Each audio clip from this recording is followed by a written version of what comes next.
próprio cara já tá reconhecendo a superioridade do nosso projeto. É que o nosso projeto, no papel, é irretocável. Forte aí que vem surgindo aí, eu acredito que vai crescer. Quando começar a campanha eleitoral e começar os debates na televisão, se ele for convidado. Você sabe qual é o nome? Da direita. Não, Renan Santos? Renan Santos, exatamente. Por quê? Porque o Renan Santos, deixa eu te explicar. O Renan Santos, ele só não tá na frente do Flávio Bolsonaro porque as pessoas não conhecem ele. Tá? O Renan Santos, ele não é conhecido. Ele não é conhecido. Sim, tanto que nosso principal objetivo tem que ser tornar o Renan conhecido. Como ele próprio falou aqui, existe um risco do Renan não participar dos debates. É fato que no primeiro turno, pelo menos, não vai ter horário eleitoral para a missão, ou seja, não vai estar aparecendo no horário eleitoral. A melhor possibilidade que temos dele aparecer durante a eleição é nos debates, pelo menos até o período que começar os debates ali, ele já tiver com 12, 13, 14% dos votos. Eu acho que vai ser muito difícil as emissoras recusarem a presença dele. Levar o Renan Santos, e olha, sou de esquerda, hein? Levar o Renan Santos para um debate ao vivo, primeiro que ele vai focar o material bélico dele, não vai ser no Lula, tá? Não, ele não vai focar no Lula. Ele vai dar uma focada assim no Lula, mas ele não vai focar tanto no Lula. Por quê? Por estratégia. Não adianta ele tentar arrebentar com o Lula, perder o tempo dele arrebentando o Lula, porque os votos do Lula ele não consegue. Mas os votos do Flávio Bolsonaro ele consegue. O voto do Zema ele consegue. O voto da turma da direita ele consegue.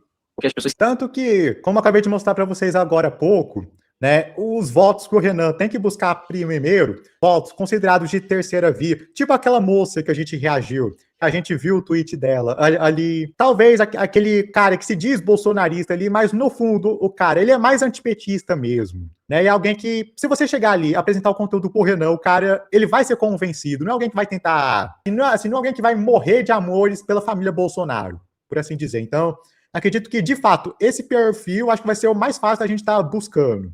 Né? E eu já até aviso um pouco pessoal, né? Assim, se vocês verem que algum bolsonarista é daquele tipo, que o cara vai estar mamando aqui no detergente P, assim, nem perca tempo tentando convencer essa pessoa. Sejam estratégicos, objetivos, que vocês vão conseguir. Se identificam como direita. E ele é de direita. Agora, se ele focar no Lula, é perda de tempo. É perda de tempo. Ele vai dar uma focada ali, porque ele precisa falar um pouco do presidente da República, mas o foco dele não vai ser o Flávio Bolsonaro. Tanto que o Flávio Bolsonaro, que é uma análise minha, tá? Tanto que o Flávio Bolsonaro já disse que não vai para debate se o Renan Santos for. E o Renan Santos, Ele diz isso agora, mas eu acho que conforme o tempo for passando e conforme o Flávio Bolsonaro, ele começar a chegar num piso de votação, por exemplo, que começar a aparecer pesquisas do Flávio com menos de 30%, Renan já começando a apontar com 12, 13%, não vai ter como o Flávio negar o embate. Pelo contrário, se ele quiser tentar algum tipo de sobrevivência do bolsonarismo, hora ou outra, ele vai ter que ir para o embate com o Renan. Mesmo que ele não queira fazer isso, ele vai ter que fazer isso. Muito bom em oratória, em repertório. Ele é muito bom. Ele é muito mais avançado do que qualquer cara que tá lá. Tá? Para debate, resposta rápida, no estalar de dedo, não tem cara tão rápido no gatilho para debate igual a ele lá naquele debate. Não tem. Nem Lula. Não tem. O Renan Santos... Gente, vocês estão vendo aqui um cara que ele é de esquerda, é alguém que vai votar no Lula ou em algum candidato que o Lula coloque. O próprio cara tá reconhecendo aqui de que o Renan, ele tem uma habilidade para debate, oratória, melhores do que o do Lula. Vocês têm noção do que é isso? Alguém de esquerda chegar publicamente e estar admitindo isso? Mas para debate é o cara mais preparado, para debate, entendeu? E ele tem umas ideias assim que eu que estudo ciências políticas não funciona. Não funciona. É sonhos. São sonhos que ele vende que não... Não, são os doutores. Não, é aquele especialista da USP que chega e fala, não, você tem que chegar na favela aqui e não é tocativo com o bandido, é entregar uma rosa e um buquê de flor que vai funcionar. Assim, se é esse tipo de especialista que tá falando esse tipo de coisa aí, lorota. Isso que o cara tá falando aqui, tipo, é a mesma coisa... É nada, isso aqui já... Inclusive, se tem gente que vê essa live e pensa que eu só bato no Flávio, não. Eu também faço questão, quando necessário, bater na esquerda também. Funciona na prática. Porque o Brasil tem uma Constituição que esbarra na Constituição do que ele quer fazer em algumas situações. São sonhos, tá? Mas, assim, para quem não entende de política, o que ele fala, nota, é perfeito. O Brasil vai virar uma Dinamarca. Questão de poucos anos. O MBL... O próprio cara já está reconhecendo a superioridade do nosso projeto. De que o nosso projeto, no papel, é irretocável. Tanto que é por isso que eu acho que, a partir do momento que o Renan, se de fato, se ele conseguir se tornar presidente, assim, Acredito que a nossa menor dificuldade será colocar em prática aquilo que está no livro amarelo. Isso não será uma dificuldade. Claro, por interesse, eles podem tentar sabotar, mas não vai dar para negar que o nosso projeto é melhor e é o único projeto capaz de colocar o nosso país na mesma posição das superpotências globais. O problema do MBL é igual do Flávio Bolsonaro, que é áudio, é WhatsApp, é grupos de WhatsApp. Eu não coloco. Não imagino que o Renan Santos passe mais de 5%. Eu não coloco. O cara já passou de 5 há muito tempo. Em pesquisas realmente sérias, por exemplo, como a da Atlas Intel, o Renan já está na casa dos 7%. Bom, ainda o nosso movimento é claro. O bolsonarismo e o MBL na mesma prateleira, não coloco. De jeito nenhum. Assim, o MBL, os caras, eles estudam, cara. Eles são inteligentes, eles sabem se expressar, sabem falar, eles trazem pautas, né? Querendo ou não, o deputado que tem lá dentro do Congresso, que é o Kim Kataguiri. Hoje, faço a seguinte reflexão. Nos últimos 2 anos, com a exceção da escala 6x1, que foi algo puxado pela esquerda, com a exceção da 6x1, todas as outras grandes pautas nacionais que o Brasil discutiu foram pautas vindas das discussões do Movimento Brasil Livre. Seja a questão envolvendo PL anti-Oruan, que a Amanda protocolou, fundir municípios do saneamento básico, paliar gestores públicos, até através de índices como o IDEB e outros parâmetros também.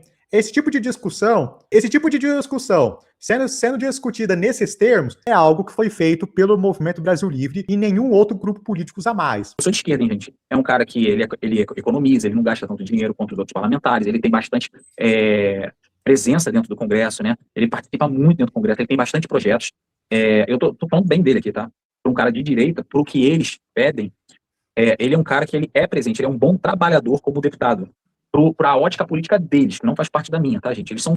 Isso que o Rafael Primo falou do Kim Kataguiri é algo que ele falaria do Nicolas Ferreira. Muitos bolsonaristas, quando são obrigados a ter que fazer o comparativo do Kim Kataguiri com o Nicolas, eles dizem que o Nicolas é mais relevante do que o Kim por conta dos likes e dos seguidores que ele tem nas redes. Esse é o principal argumento deles, mas convenhamos aqui, rede social, seguidores, curtidas, é parâmetro para se medir influenciador. Nos últimos anos, houve essa confusão entre um ser político e influenciador. O Nicolas Ferreira, mesmo ele tendo a rede social que ele tem, ele não tem o poder político que um Kim Kataguiri tem. Ele não tem isso. Pelo contrário, somente pelo desempenho parlamentar que o Kim tem, já demonstra que ele tem muito mais poder político para aprovar projeto. Outro ponto também. A relação que o Kim Kataguiri constrói com outros deputados garante a ele com que toda vez que haja algum projeto polêmico que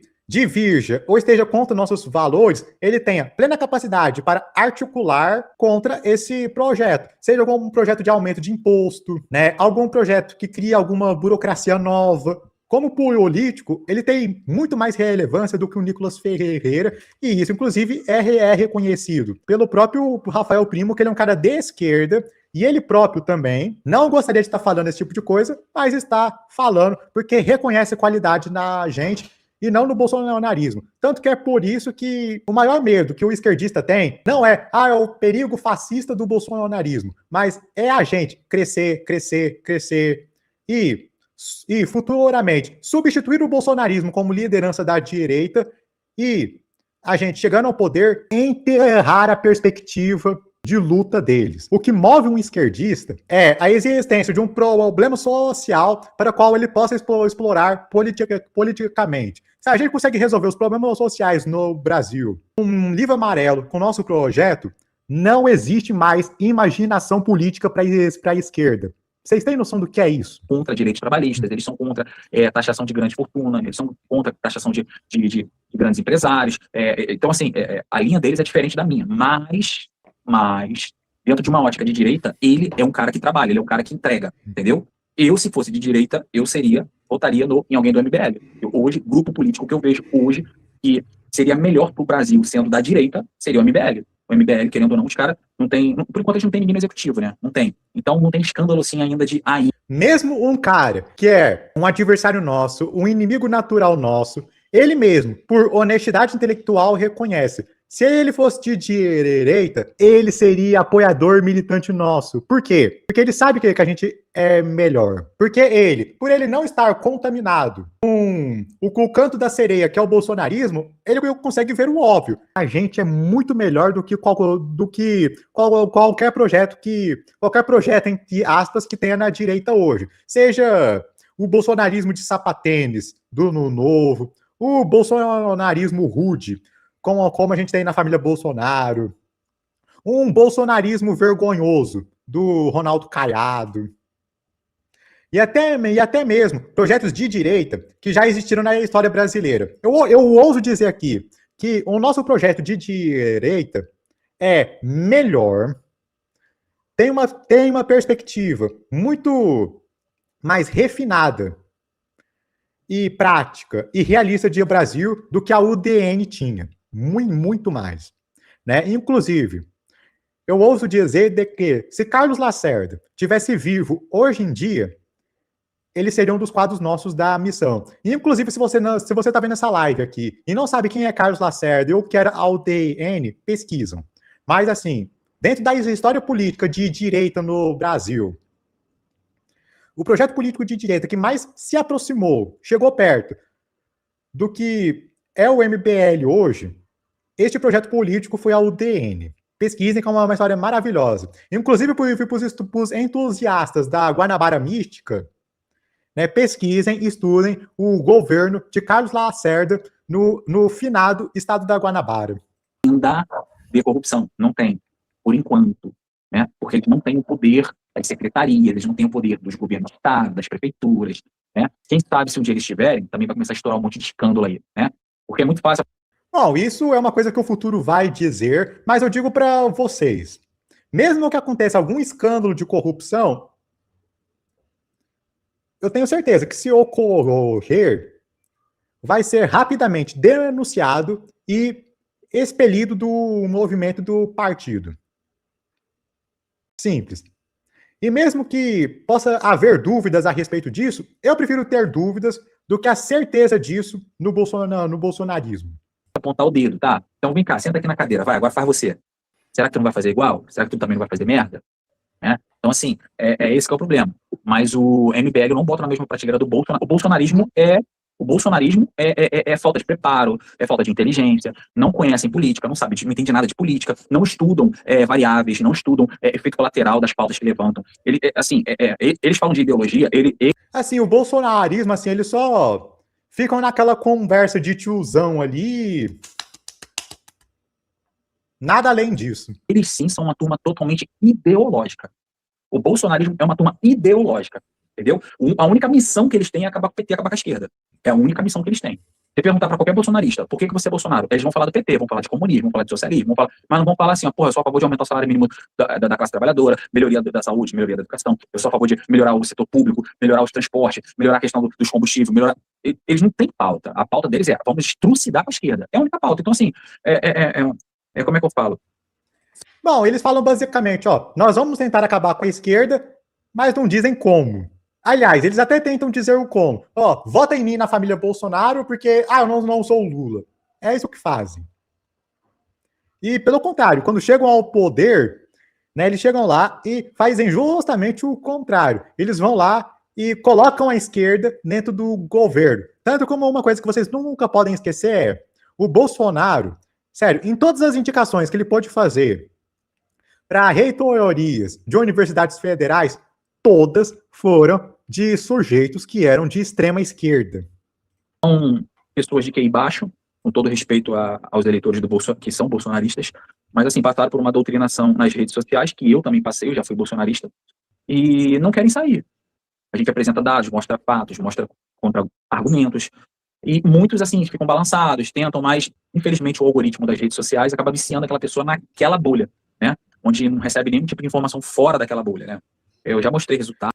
Assim, eu já fiz um vídeo no meu canal, no caso, eu dando meu depoimento de ex-bolsonarista, né, num vídeo react que eu fiz, daquele discurso memorável do Kim Kataguiri, quando ele concorreu à presidência da Câmara dos Deputados em 2021, né, eu vendo esse cara, que também já foi um bolsonarista, né? Aposto que ele teve os mesmos valores que eu tinha em 2018 até 2019. Bom, eu, no meu caso, continuei sendo uma pessoa de direita, não mudei as minhas perspectivas de mundo, mas é lamentável ver o estrago que o bolsonarismo causou em algumas pessoas. Vejam esse cara aqui. Não fosse pela desilusão que ele teve no bolsonarismo, ele poderia estar num projeto sério de direita hoje. Né? No caso, a gente, é claro. Né? E vocês veem aqui que ele é um cara que, mesmo sendo de esquerda, não é um cara que chega e fica dando lacrada vazia, né? É um cara histérico. Não, ele é um cara que, infelizmente, se tornou de esquerda pela desilusão que ele teve com o Bolsonaro, mas vocês veem aqui que ele é uma pessoa séria, fala bem, né? É uma pessoa que reconhece atributos positivos e as qualidades dos seus adversários. Esse tipo de pessoa, assim, quem dera, se esse tal de Rafael Primo fosse um cara que estivesse na mesma trincheira que a minha. Quem dera. Do governo dele. O último debate que eu tive com um bolsonarista, não sei se você assistiu, ele passou vergonha lá. Assim, teve uma hora que eu fiquei até com pena dele, porque o cara não sabia nada. Entendeu? E o pior, ele é engajado, famoso. É isso aí.